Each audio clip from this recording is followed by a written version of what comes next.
Imagina esto, toneladas de plata, joyas, reliquias invaluables desaparecen de los templos de una ciudad entera en medio de la noche. Un saqueo monumental. Exacto, el mayor saqueo patrimonial de su historia. Pero meses después, la ciudad de Puebla no está hablando de eso. De lo que todos hablan es, pues, del espeluznante fantasma de un joyero al que supuestamente un cadáver le arrancó la vida. Hoy nos sumergimos en estas sombras históricas para tener un intercambio riguroso sobre cómo leemos nuestro pasado. Es que es un escenario fascinante. A ver, tienes una ciudad con un pasado colonial e industrial pesadísimo, y donde los documentos oficiales y los libros de contabilidad convenientemente tienen lagunas gigantescas. O de plano fueron destruidos. Totalmente. Y cuando los documentos callan, pues los que empiezan a hablar son los fantasmas. Así es. Hoy vamos a analizar las famosas leyendas de fantasmas poblanas, o sea, los relatos del Panteón del Carmen, los túneles secretos o los espíritus en la ex fábrica La Constancia. El consenso superficial siempre las ha tratado como folclore. Sí, cuentos para asustar niños o, no sé, atraer turistas. Pero el análisis profundo de la evidencia nos obliga a contrastar ideas sobre su función fundamental. La gran pregunta es, ¿fueron estas leyendas una falsa fachada?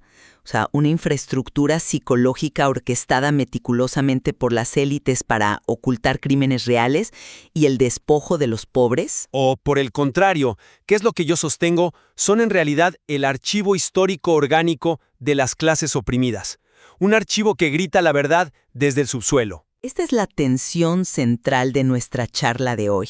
Porque bueno, yo voy a argumentar que estas narrativas de ultratumba fueron diseñadas desde el poder. Fueron una herramienta de encubrimiento y lavado de capitales. El clero, la aristocracia y los industriales las usaron para saquear la ciudad, manteniendo a las verdaderas víctimas, que son el pueblo trabajador, en el terror y el anonimato total. Pues yo presentaré una visión distinta. A ver, aunque es innegable que las élites se beneficiaron de ese miedo, las leyendas son un acto de resistencia de la memoria popular. Son marcadores en un mapa que señalan, pues, la evidencia física de los crímenes que la historia oficial intentó borrar. Ya veo por dónde vas. Porque como dice el dicho, cuando el río suena, es que agua lleva. Y aquí el río sonaba muchísimo. Bueno, empecemos por desmenuzar cómo operaba este poder en las sombras. Mi postura se centra en la simetría del registro histórico. Si observas los siglos XIX y XX en Puebla, hay un patrón clarísimo. Sí, los nombres de siempre. Exacto. Fíjate en los nombres que sobreviven en las crónicas, en las notas periodísticas, o sea, incluso en las mismas leyendas. Siempre son nombres de la alta sociedad.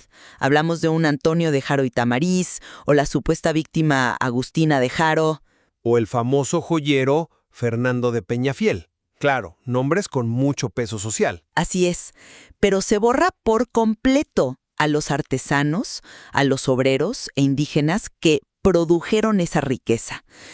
Y esto no es casualidad. Las élites necesitaban mecanismos para mover capitales físicos en tiempos de inestabilidad política.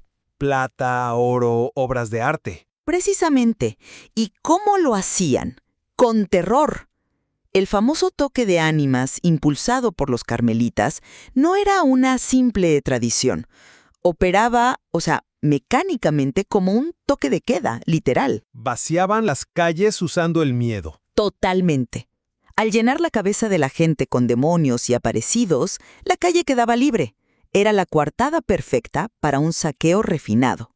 El pobre era la víctima anónima del miedo, mientras los ricos vaciaban las arcas. Mira, no te niego la simetría que mencionas. Es evidente que los nombres de los marginados no están en los archivos. Pero, cuestiono profundamente la idea de que la élite tuviera un control tan absoluto y maquiavélico sobre la creación del mito. ¿Por qué lo dices? O sea, pensar que un grupo de aristócratas se sentó en una mesa a redactar cuentos de fantasmas para tapar un desfalco es, pues, subestimar la inteligencia de la sociedad poblana de la época. Bueno, yo no hablo de redactar guiones de cine. Hablo de fomentar un ecosistema de terror. Pero la memoria popular no es una esponja pasiva, es un mecanismo de defensa. A ver, las clases marginadas no tenían acceso a la imprenta ni a los tribunales. Cuando privas a una sociedad de escribir su propia historia, su único recurso es la tradición oral. Sí, pero esa tradición estaba moldeada por lo que la Iglesia les decía desde el púlpito. Hasta cierto punto. Pero estas leyendas, los túneles ocultos, los muertos vivientes, no son solo cortinas de humo. Apuntan a realidades tangibles y bastante macabras. Toda la sociedad poblana perdió patrimonio, claro, pero estas historias son la forma en que el pueblo codificó el despojo. O sea, ¿un registro alternativo? Exacto. No es la élite tapando sus crímenes, es el pueblo diciendo que sabemos que debajo de estos templos hay sangre y robo, aunque no podamos probarlo en un juzgado. A ver, llevemos esto a nuestro primer punto de fricción. Creo que el caso del saqueo refinado y la leyenda de Peñafiel ilustra perfectamente mi punto de la falsa fachada. Adelante, analicemos a Peñafiel. Repasemos la leyenda superficial. Fernando de Peñafiel era un joyero y prestamista de la alta sociedad. La historia popular nos dice que la noche de Navidad, este señor entra al cementerio del Carmen con una pequeña sierra. Ajá. Abre la tumba de la aristócrata recién fallecida, Agustina de Haro, y le corta el dedo para robarle un anillo de zafiro espectacular. Y luego el cadáver cobra vida y lo estrangula. Es el clásico cuento de castigo divino al profanador. Exacto. Lo pintan como un saqueador burdo de medianoche. Es una narrativa fascinante, claro, pero es una obra maestra del desplazamiento de culpa. Si rascamos la superficie, la historia real es, mucho más sofisticada. ¿Te refieres a Antonio de Haro? Sí, Antonio de Haro y Tamariz.